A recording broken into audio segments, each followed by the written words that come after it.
welcome back to ManeMondays. I'm your girl Chris Fun, aka CrysTheArtist on these here internets. I'm so excited because, as the title suggests, I want to talk the language, and I want you to be able to understand me when I'm talking the language. So basically, a lot of people know me from Love Your Curl Mixers in the Houston area, and I have told you guys time and time again via either my live quick beauty tips or on my actual ManeMondays back on YouTube that I do not type hair.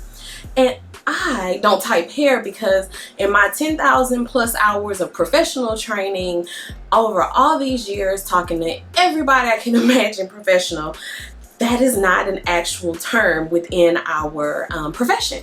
And I know some hair care professionals have adapted to it and use the alphanumeric system, but I choose to do this instead. And that is talk about the 5 key things that make up your hair texture, not type. Let's just break this down for a minute because I want to make sure that you understand every time I'm talking to you every week or every day about hair related things or answering your hair related questions, that you understand exactly where I'm coming from. The things that make up what I like to talk about are the 5 key elements that will ultimately result in talking about your texture. So we're talking porosity, elasticity, diameter, density, and your curl pattern and or frequency. Let's break this down. A porosity is your hair's ability to absorb moisture. Can your hair absorb moisture fast? Does your hair absorb moisture normal, or does your hair not absorb moisture at all?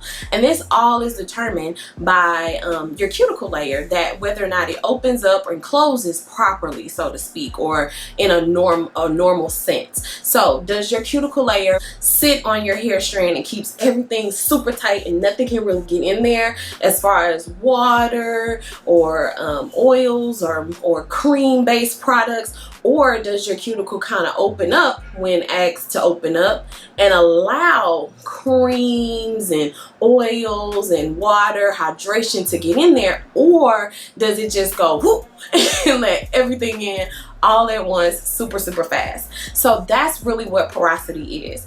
And the goal is to get to where you can just kind of let things come in normally, okay?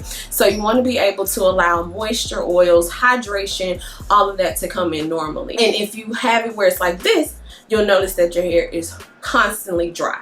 If you have it like this, you'll notice that you're getting pretty good moisture and all that stuff. If you have it like this, you'll also notice that everything you put on your hair just slips right off. Like, it doesn't matter what you do, it's just slipping right off. So that's part of getting your hair to a good, healthy state. So when we're talking healthy hair, you want your porosity to be normal, not low, not high, but normal. Another thing is elasticity. Elasticity is your hair's ability to stretch before it breaks. Like, how far can I stretch your hair before it breaks? Which is something you want to take into consideration when you're manipulating your hair. Low manipulation styles don't require your hair to be stretched too much, which is a good thing. But sometimes you want a style that's a little more edgy, or you want to silk that hair out. So to be a great candidate for that, you want your elasticity to be great, so that when I pull on your hair strand, it doesn't just pop as soon as I'm pulling on it. It almost acts like a rubber band, but one that eventually will break, because, you know, rubber bands, you pull them long enough, they'll eventually break.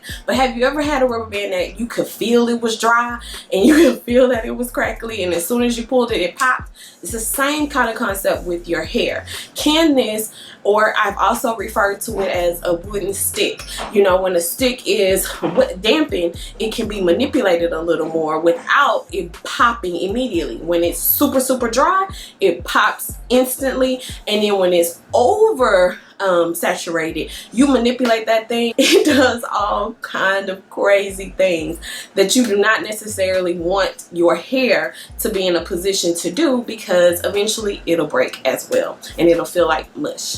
So it won't stand up to any hairstyles. All about balance when it comes to porosity and elasticity. Let's talk about some things that you really don't have any control over that are genetic. And porosity and elasticity are a genetic thing, but that's something that you can kind of regulate with the right hair products and all of the right care. So let's talk frequency slash curl pattern. So your curl pattern typically is either going to come in an S or a C. There has been a Z out there that I have yet to see. It's like, is it the zombie apocalypse of hair? I don't really know. Anyway, S or C.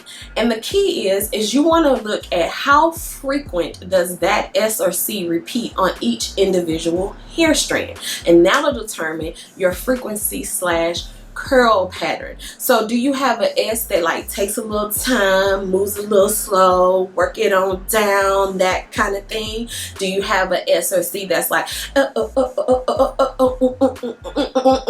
that's like a high beat frequency? And the reason I say frequency because it's how often is that happening on your hair strand. So people with looser, more relaxed curl patterns have a lower frequency on their hair strand. People with high, tighter curl patterns have a high frequency on their hair strand. And the other thing is your density and your diameter. So your density is how much hair do you have in a little square inch on your scalp. Do you have tons of little hairs? Do you have few little hairs? Do you have medium hairs? And that's all genetic. I can't do anything about that. God ordained that for you. There's nothing that anybody can do about that. And also within that strand, is it a thin strand? Is it a medium strand? Is it a thicker strand? What is the diameter? How round of a circle? If we looked at it under a microscope, would it look like if a pen had tapped it? Would it look like if had a Sharpie marker with the fine tip tapped it? Or would it look like if we took a big bold Sharpie and tapped it? How big of a circle is it around for each individual hair strand?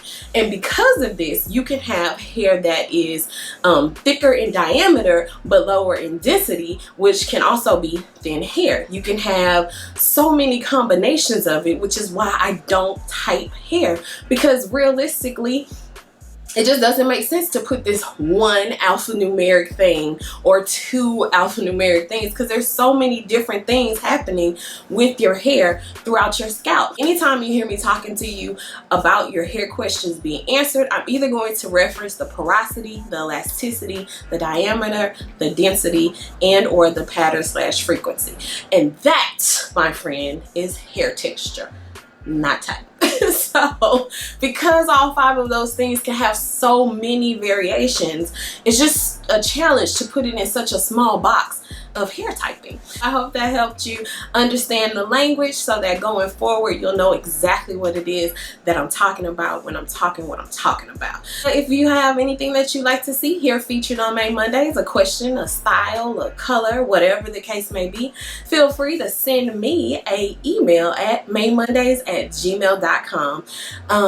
Or you can leave it in the comments of this here video and I'll make sure to try to get to as many of them as I can. I thank you so much for taking time out to tune in today, and I guess that concludes it. I'll see you next week. Now you're talking my language, now you're talking my language.